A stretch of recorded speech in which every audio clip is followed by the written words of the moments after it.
윤석열 대통령 체포영장 집행 이후 상황 또는 구속영장 청구 이후의 상황에 대해서 조금 더 또 예상되는 상황을 하나 더 소개를 해드리자면요. 그 체포영장이 집행이 되면 구금이 되지 않습니까? 그리고 구속영장이 청구가 되고 만약에 발부가 된다면 역시 구금이 될 겁니다.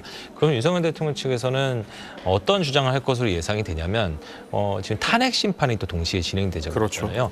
탄핵 심판의 방어권이 체포와 구금으로 굉장히 제한된다. 예. 그래서 탄핵 심판이 불공정하게 진행된다. 이런 부분을 굉장히 주장할 것으로 보이고요. 예. 그래서 이제 사실 헌법재판소법에는 그러니까 탄핵 심판은 소추 사유와 같은 이유로 형사 재판이 진행 중일 때는 탄핵 심판을 정지할 수 있다, 해야 한다가 아니고 할 수 있다라는 조항이 있는데 그 조항을 다시 근거 삼아서 그렇기 때문에 이제 구속 상태에서 방어권이 제한된 상태에서 탄핵 심판을 진행하는 것은 부당하기 때문에 절차를 정지해야 한다 이런 요구도 할 걸로 보이고요. 그렇지 만약에 그 요구가 받아들여지지 않으면은 탄핵 심판의 절차와 결과가 모두 부당하다라는 주장을 계속 할 걸로 지금 현재로서는 예측이 되는데 그렇게 될 경우에 또 윤석열 대통령 지지층들이 정치적으로 결집되는 그런 주장을 계속해서 같이 주장을 중심으로 결집되는 효과도 있을 것으로 보여서 앞으로 그 상황이 어떻게 전개될지도 그 대목도 지켜봐야 할 것 같습니다.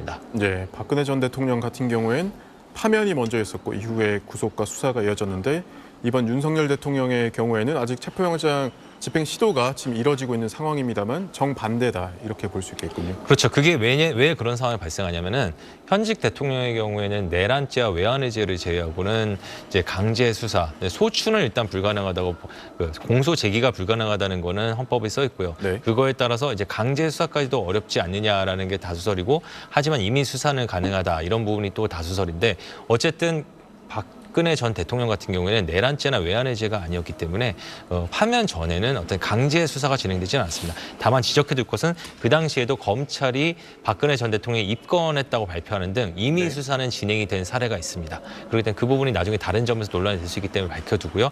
다만 박근혜 전 대통령 같은 경우는 그렇기 때문에 내란죄나 외환의죄가 아니었기 때문에 강제 수사가 파면 이전, 탄핵 심판 관련 결정 선고 이전은 진행이 안 됐던 것이고요. 그 이후에 진행이 됐기 때문에 지금과 같은 논란이 발생하지 않았는데 지금은 대통령이 받고 있는 혐의가 윤석열 대통령이 받고 있는 혐의가 소추까지도 가능한 내란죄이기 때문에 바로 이제 파면 이전, 파면 결정 또는 탄핵 심판 결정 선고 이전에 강제 수사가 진행되는 과정에서 이런 여러 가지 이전에 보지 못한 논란들이 불거지고 있는 상황입니다.